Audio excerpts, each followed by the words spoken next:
Hi, my name is Elena Diaz, and today I'm going to talk to you about how to teach film at A level. And I'm going to do this through the film El Laberinto del Fauno, which is a film that I've been teaching for years. If you have any questions, please get in touch. You've got my details on the screen. I'm going to give you 8 tips and ideas that I use to teach the film effectively. The first one is to always start the unit with a first viewing. I encourage my students to not watch the film at all until this very first viewing, and there's a few things that make this first viewing special. When students view the film, I ask them to view it just the once. I ask them to view it without interruptions at all, so just in one go. I ask them to watch the film on their own so they can really concentrate, so not with family, not with friends. And then I give them some tasks to complete immediately after they finish the film. I'd like them to, there's a number of things I want them to write about, and these will differ from film to film. And from these different aspects, like for example, the places, the main objects, the role of women, I want them to write down what they remember from the film, but more importantly, I want them to write down how they made them feel. Okay, what feelings they experienced while viewing the film for the first time. Now, you only ever get to watch a film for the first time once, so it's important that these feelings are written down as soon as possible. And then I give them some questions to reflect on that will be directly linked to the film. And like I said, it's really important that these are, you only get to watch the film for the first time once, that these initial impressions are recorded straight away. One of the things that I ask students to remember is the director's rule. Now, everything that's been placed in a film, from the dialogues to the way the scenes are set up, the music, sounds, where objects are placed in front of the camera, all of that has been placed there for a reason. The director has decided to put that in there for a reason. And I encourage my students to never take anything for granted, analyze every detail that's in front of them, and to try and work out why it is that the director put it there. What is the director trying to accomplish by putting those things there? There's so many of them. In Pan's Labyrinth, for example, sounds have been exaggerated and put there on purpose to create some feelings. Like, for example, Vidal often squeaks a bit like leather, and that has been put in there on purpose. And I ask students, why do you think Vidal is made to squeak like leather, like that? And I do think it is so that it builds a picture of the authoritarian character. But everything that's been put in the film is there for a reason. And I always ask students to try and work out, why do you think the director spent time and money in putting them there? We explore themes in 2 different ways. We explore them chronologically as we view the film together, and as they crop up in the film. And then once we've viewed the film together, we explore them one by one. And I think that's really important. These are the main themes that we explore with Pan's Labyrinth. So students will be able to view the film and see when these elements are coming to play, but also they'll be able to talk about, for example, disobedience, and tell you where they have happened in different parts of the film, because after viewing the film, we will spend some time just working on that particular theme of disobedience. I know that students need to use key scenes to exemplify their points when they're talking about themes or when they're talking about characters. So we pick a number of scenes that we get to know really, really well. And within these scenes, we talk about everything in them. An example for Pan's Labyrinth would be the banquet scene. It could also be the rabbit scene, what we're talking about, violence, for example, or when we're trying to describe what the character of Vidal is like. And so students will be able to say, I think that Vidal is authoritarian and it's a violent, scary character, and I will exemplify this by explaining or exploring the scene of the rabbits, for example.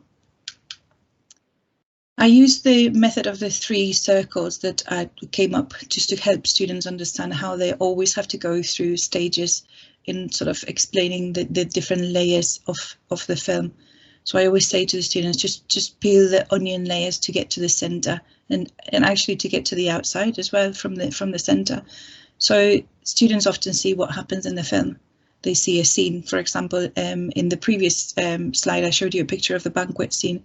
So they see that the priest is sitting at the table talking about poverty and rationing books, and at the same time helping himself to a large portion of food. I would ask the students to explain to me what's happened, to also explain to me what this means in the film. So maybe link the fact that the priest has been hypocritical when he's talking about the poor people of Spain, while he himself is well looked after, and how he uses his religion to sort of make himself feel better about this situation. And then I would ask them to go one stage further and look at the outer circle and see what this means in Spain. So see that the priest, for example, in this scene is the church, that the food is the wealth of Spain, and that the fact that the priest is dismissing the poverty of the peasants and the workers is the church turning a blind eye to the suffering of the Spanish population. Okay, so I would always say just make sure you go through these 3 circles: what happens, what this means in the film, and what it means for Spain. There's a list of bits of advice that I've gathered through the years from going to training, and I'll ask you to just read them. So the reports on the exam come out every year, and they're very insightful. Obviously, they're really interesting.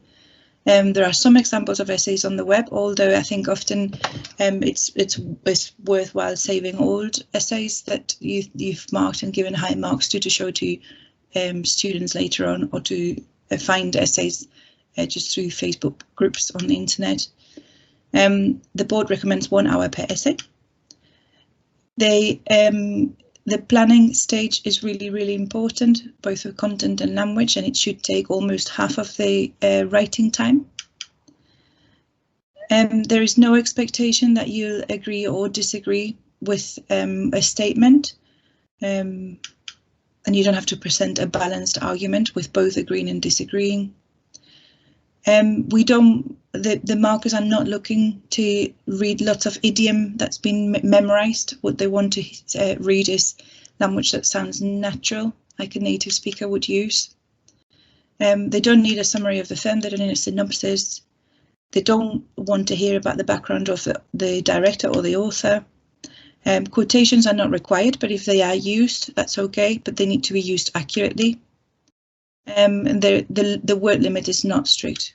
It's 300 words and still get full marks. When we write an essay, I use quite a strict system, and it looks a bit like this. So I'm just going to go into the different parts. So I will help students, will give them obviously the title of the essay, which is there at the top, and then I will help students with the planning stage, those 20-25 minutes that are so crucial. And I will ask them to separate their planning into content and then grammar. So what are they going to talk about, and how are they going to make sure the grammar goes in there?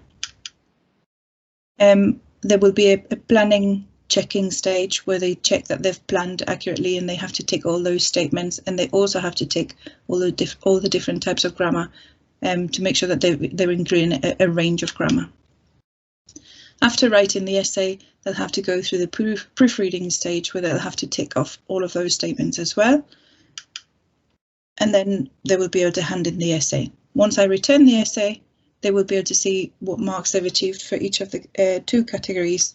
They'll get some feedback, things to correct, and then they'll get feedback on things that they could have done to get a higher mark, or just improvements to be made.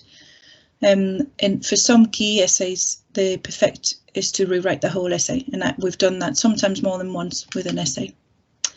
And then I think it's really important that once the topic has been taught, that you have one last viewing with the students. And this will be quicker, but that it will be similar to the first viewing, because you'll be rounding up all this knowledge and sort of letting the knowledge settle into the film. And I think this is really important.